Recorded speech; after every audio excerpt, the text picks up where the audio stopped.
Okay, so you've completed all 10 lessons of Zume, been exposed to all the tools.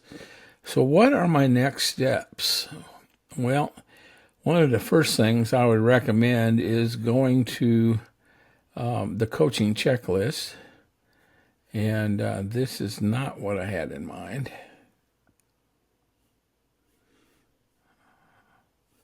I had International African Mobilization.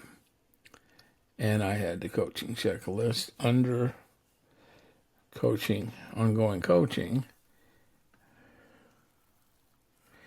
And this is what it would look like. So you go there and you would fill it in. This will store any data that you write on it on your whatever device you keep logging in with. Preferably keep logging in with the same device, because it will store on your device what you've completed. And as you go through this, I mean, just think about all the tools that you've learned. Where are you on a scale of 1 to 4? 1 being you need somebody to teach it to you over because you don't understand it at all, or you need somebody, you sort of understand it, but you need to get somebody to assist you, and maybe you could practice telling them, and then you could measure how you're doing that way. Or maybe you've gone so you're able to do it on your own, but you still need a little bit more practice. Or the goal is to get it out that you've got all of these tools learned, and you on the leave thing. That means that you can go and model it for somebody else. And if you know these tools, then God can help you pull those tools out of your tool pouch whenever you need them, whenever you come across somebody that's you feel God is prompting you to share with. And so the better you know these tools, the better you'll be equipped. So that would be one step, is to try to learn these tools. And if you can find somebody that would be open to learning with you, and that's always a lot more fun. Then another thing, that's the coaching checklist aspect. Another thing would be rally a group of people together, and try training. Try using the Zume training and go through all 10 lessons with somebody else, because you tend to learn things that you teach better than what you're being taught. So teaching always helps you understand it better. And so it's just a matter of you putting together a leadership cell, 10 weeks, and you take people through the whole training, and you can refer them to my internet or my International African Mobilization website.com, so they can have access to a lot of the tools that I put out there. But the idea is you become, again, familiar. The more familiar you are, the better you're going to be prepared you're going to be for whatever door God opens up. Now, probably the very first thing I want you also to really work on is to put together a disciple-making group, what we call a 3/3 discovery group. It can be as few as 3 or 4. I wouldn't go much higher than 8, and with the goal of just doing a 3/3 together. And of course, I've got all kinds of story sets that are available under resources where you could use one story a week. And the goal would be that by the end of the first year, you all would be madly in love with Jesus and wanting to be used by him to fulfill the Great Commission, to multiply disciples on a scale that would make it possible for the Great Commission to be fulfilled. So what that means, and I've got it on my vision page. If you go to the vision page, as you go clear to the bottom, you'll see that what I'm encouraging people to do is, for the first year, with maybe 5 adults in the group, if the first year you focus on the parables of Jesus, the healings of Jesus, anything regarding the life of Jesus, so you fall in love with him. And then by the end of the first year, or somewhere in that process, when you think your group is ready to model itself after the Book of Acts house to house groups, then you would do a study, a 3/3 study on the second chapter of Acts, and take note of everything that the early church did. And they did things like they took offerings, or they were giving so that people's needs were being met. They were worshiping together. They were identifying leaders. They were baptizing people daily. They were in the apostles' teachings. They were taking communion together. They were fellowshipping. They were praying together. There's 10, 11 things that they were doing. And the idea is ask the group after they do that study and identified what the early church looked like, if they want to pattern their group after that early church. And if you're not doing communion, make sure that you add it to your time together. If you're not doing offerings, make sure you do it during your time together. And obviously your offerings wouldn't have to focus on buildings. They could focus on just meeting the needs of people around you. Just love people in practical ways that live around you that you're trying to reach out to and love on. So, and I think what you're going to see is if you identify that you want to be a church, just like in the Book of Acts, a house-to-house group, then the next question is, well, house-to-house groups, they multiplied. So to decide as a group how often each adult unit in the group should multiply another group. And that doesn't mean leave the group. You keep coming to your group. That's your main source of encouragement and relational stewardship and things like that. But the idea then is you would set a goal for what's reasonable to start another group. And that would involve finding another person of peace, helping them invite somebody from their circle of influence that would want to start a group and want to learn what it means to be a disciple and multiply disciples.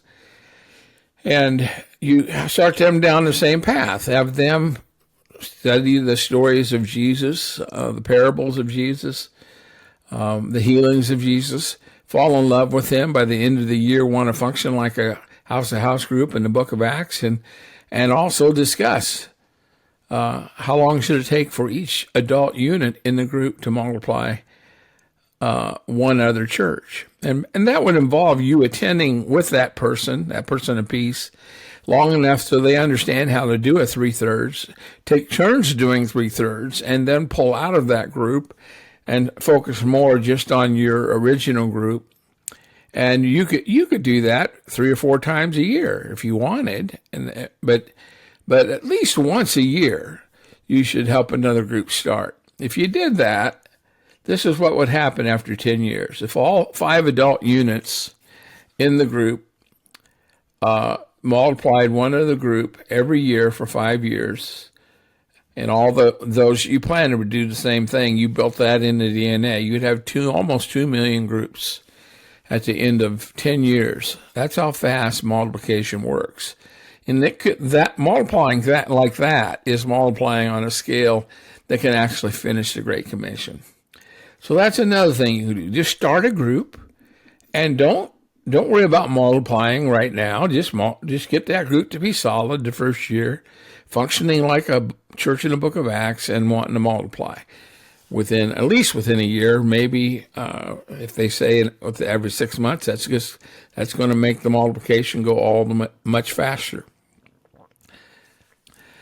Another thing is you should consider joining a coaching circle, and because what I like to do is form coaching circles that will actually monthly, at least, and some of them meet more than monthly, get together and share stories of celebration of how God is working, how you're seeing disciples multiply, but then discuss areas that you're struggling with and see if the group can't together come up with solutions. But you're going to need to be involved in a monthly encouragement meeting and there's actually a 3/3 group called Monthly Peer Mentoring 3/3, and that's where you also come away from those groups committing what over the next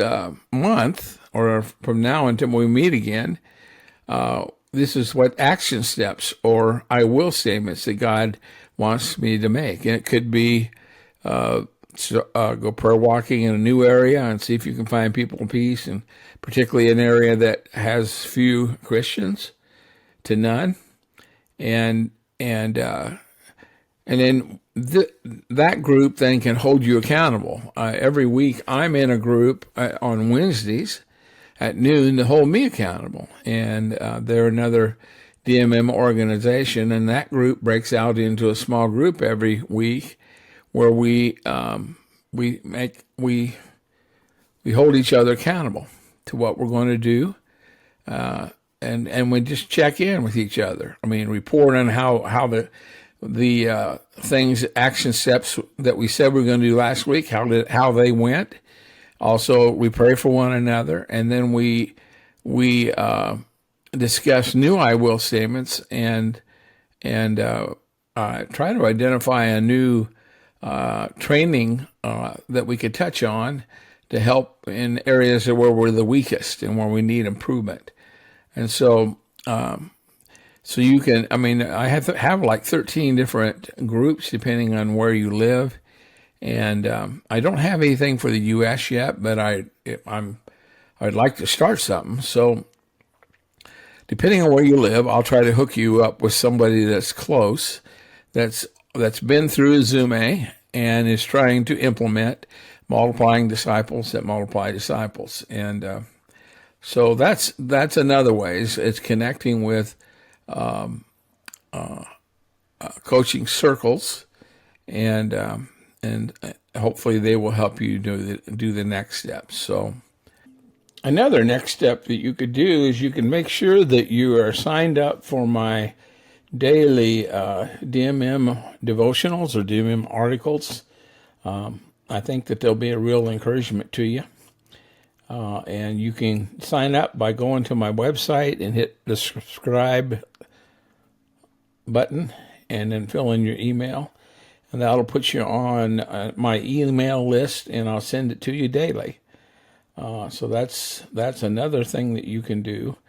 And also, everybody that's completed the Zume training is eligible for like 10 or 11 books that I've written free of charge, and it's just for your own personal reading.